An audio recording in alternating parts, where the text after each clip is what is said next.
A handful of things connect everyone in our world. One of those things being, everybody's got to pee. But as you can tell from the title of my talk, that's not a task easily done by everyone. When someone can't easily urinate, they have a condition called urinary dysfunction. Men, in particular, have a 50% chance of having urinary dysfunction in their 50s. That only gets worse as they get older. Men below 50 have about a 25% chance of having urinary dysfunction. We do have a way to treat it. We give them drugs called alpha blockers. These drugs work on the muscles in the prostate. However, urinary dysfunction is a really complicated disease, and several things can contribute to it. So, urinary dysfunction is a problem worldwide for men. We have a way to treat it, but it only treats one cause of urinary dysfunction. Therefore, we need work done on other sources of urinary dysfunction. That's where I come in. Hello, my name is Ashlee Bell-Cohn, and I study prostate inflammation. In my studies of prostate inflammation, I have found that developing urinary dysfunction is a lot like trying to water your front lawn with a rock on your hose. Confused?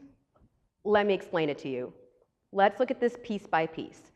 First, we'll start with the rock.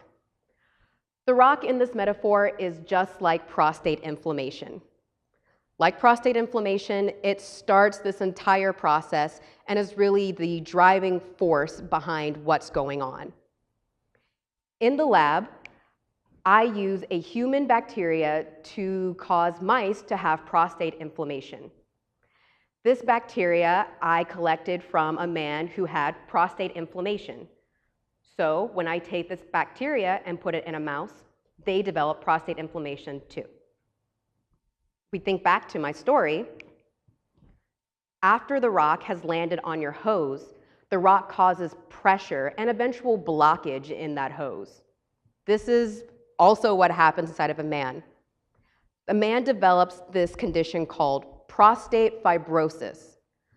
Prostate fibrosis is just a disease that leads to stiffening of the tissue, which then leads to eventual blockage. So whenever you hear fibrosis, just think increased pressure and eventual blockage. In the lab, after I've given mice prostate inflammation, I will remove their prostates and analyze them for the presence of fibrosis. I do that using special chemical dyes, which produce pictures like this. The image on the left is from a mouse with no fibrosis, and the image on the right is from a mouse with fibrosis. Last step in the story. So now that the rock has landed on our hose, no water is coming out of our hose. It's probably pretty easy to see how this compares to a man with urinary dysfunction. After that man has prostate fibrosis, it's not easy for urine to come out of that man. So, in the lab, the way I look at this, I use this complicated technique called Systemtry. Don't worry, I'm not going to try to explain it to you. Just know that Systemtry is a technique that allows me to look at how much pressure is in a mouse's bladder, how much pee comes out when a mouse eventually pees, and how frequently that mouse pees.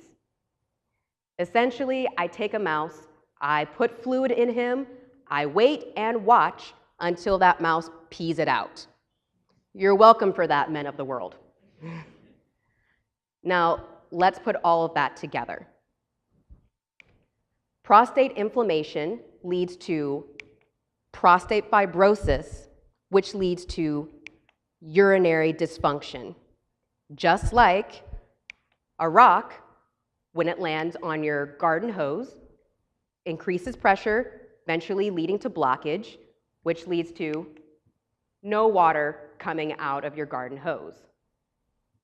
Well, it's great and all that I know how this process works, but the real question is, how do we stop it?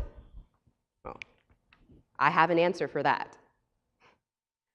So logically, if we stop prostate inflammation, we stop prostate fibrosis and stop urinary dysfunction. Using mice which lack an important part of prostate inflammation, my research has shown that stopping prostate inflammation does stop prostate fibrosis. The next step, showing that stopping prostate fibrosis goes on to stop urinary dysfunction.